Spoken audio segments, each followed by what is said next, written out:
What's up guys, it's Fire and welcome to the first episode of the Squad Guide.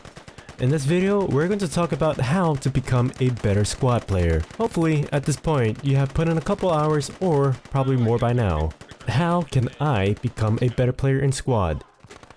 Let's start with crosshair placements. I mostly gained this experience on where and when to place my crosshair from CSGO, or also known as Counter-Strike Global Offensive. Where should I be aiming my crosshair? It should always be near the center of the screen.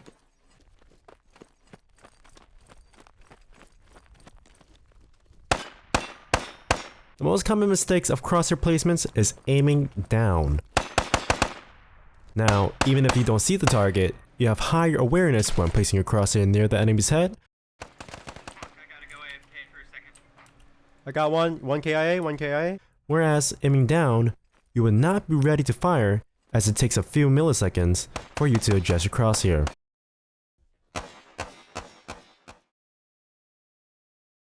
When you're in a close quarter combat situation, it should always be at the enemy's chest area or the head. I always aim between the head and chest because of a bigger hitbox. When I enter a compound, always look at the opposite direction of where you're at. The doorway is a good example of using this technique. The most open area is opposite of where you're standing. When your opposite angle is clear, peek using Q or E to clear the closer angle.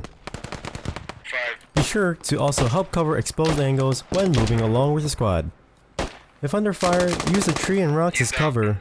Also, move when your position is exposed. As you're retreating, suppress fire towards enemies' locations.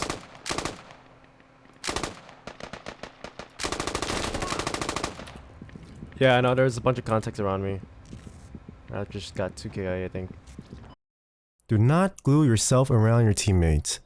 Staying next to them will create a catastrophe and risk being RPG'd, grenaded, or mowed down by enemy fire. Advantage. Oh shit. Fuck! I think that was his name. If you were hurt, kill the enemy nearby, or find cover to quickly bandage yourself before you bleed out. Remember, playing slow is fast. Thinking before you move to the next position helps reduce the risk of you and your squad mates from dying. If you see enemy, do not engage immediately if your position hasn't been found. Don't fire unless being fired upon. Constantly open your map to review your surroundings. Try not to tunnel vision when scoping in. Being aware of what's around you can prevent ambushes. Squad has enormous maps, so your stamina generally does not last for too long before you start to take breaths.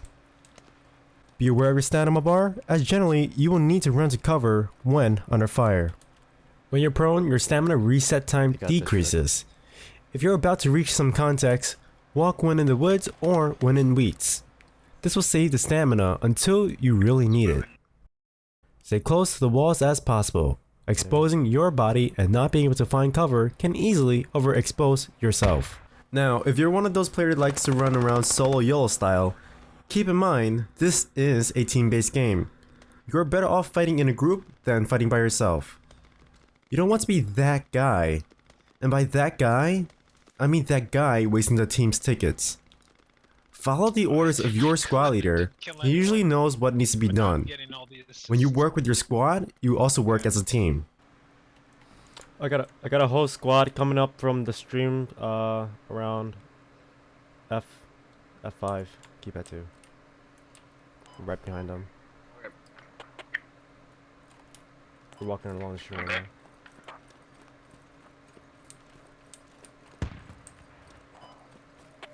I'm following them, they're right on my location. Remain calm and collective. Keeping your composure helps coordinate enemies' positions, calling out contacts, and reduces radio traffic. No one likes a raging player. Thanks for watching, and a huge thanks to the guys from Bloodbath for helping me out with this video. You can play on the server under USA Bloodbath. Also, you can watch me live playing Squad and many more games on my Twitch channel. Link is in the description below. Thanks for watching. This is Fire, and Smokes out. Watch the next video on how to get better in communications.